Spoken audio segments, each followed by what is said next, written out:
Hello viewers, আসসালামু আলাইকুম। Welcome to Shipu's kitchen. আজ আপনাদের সামনে নিয়ে এসেছি চিকেন বল।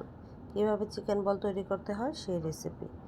চিকেন বল তৈরি করার জন্য আমি নিয়েছি কিছু হাড় ছাড়িয়ে চিকেন, তারপরে দিয়ে দিলাম গোলমরিচের গুঁড়া, কাঁচামরিচ, 3টা কাঁচামরিচ দিয়েছি, অল্প কিছু পেঁয়াজ কুচি দিয়েছি, 1 চামচ সয়া সস দিলাম, তারপর টমেটো কেচাপ দিলাম আধা চামচ, তারপর এখানে পরিমাণ মতো লবণ দিয়ে দিয়েছি। এখন আমি 2টা পাউরুটির পিস টুকরো টুকরো করে কেটে দিয়েছিলাম। তারপরে এখানে আমি 1 টেবিল চামচ দিয়েছি কর্নফ্লাওয়ার। সেগুলোকে এখন আমি একটা ব্লেন্ডারে ব্লেন্ড করে নিব। সবগুলো উপকরণ ব্লেন্ডারে আমি দিয়ে দিলাম। এখন ব্লেন্ড করে নিব। ব্লেন্ড করার পর আমার এরকম হয়েছে দেখতে। এখন এগুলোকে আমি ছোট ছোট বল বানিয়ে নিব। আমি একটু হাতে তেল মেখে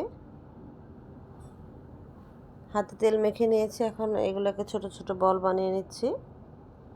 আমার ভিডিওটি যদি আপনাদের ভালো লাগে অবশ্যই আমার চ্যানেলটিতে আপনারা সাবস্ক্রাইব করবেন এবং লাইক কমেন্ট শেয়ার করবেন। দেখেন আমি ছোট ছোট করে বল বানিয়ে নিচ্ছি। আমার বানানো হয়ে গেছে। এখন এগুলোকে আমি একটু সিদ্ধ করে নেব। আমি একটা প্যানে পানি নিয়েছি, গরম করে নিলাম পানিটা। এখন এখানে আমি সবগুলা বল দিয়ে দিব। গরম পানিতে আমি সবগুলো বল দিয়ে সিদ্ধ করে নিব। আপনারা খেয়াল রাখবেন খুব বেশিক্ষণ সিদ্ধ করবেন না।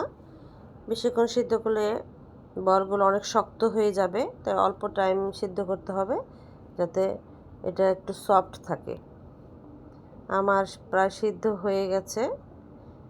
আমি এখন এগুলোকে উঠিয়ে নেব।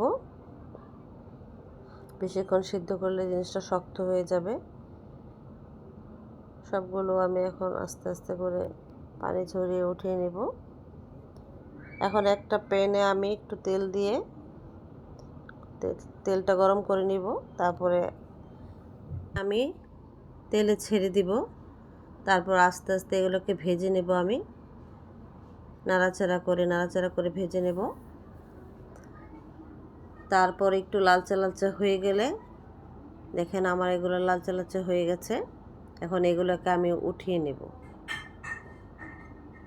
সবগুলোকে উঠিয়ে নিব। আপনারা অবশ্যই রেসিপিটা ঘরে ট্রাই করবেন আপনাদের বাচ্চাদের জন্য।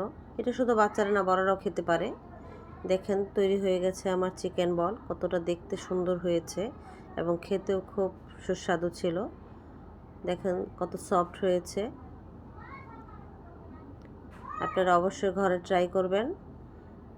আমার নতুন ভিডিও দেখার জন্য আপনাদেরকে আমন্ত্রণ রইল। অবশ্যই আমার চ্যানেলটি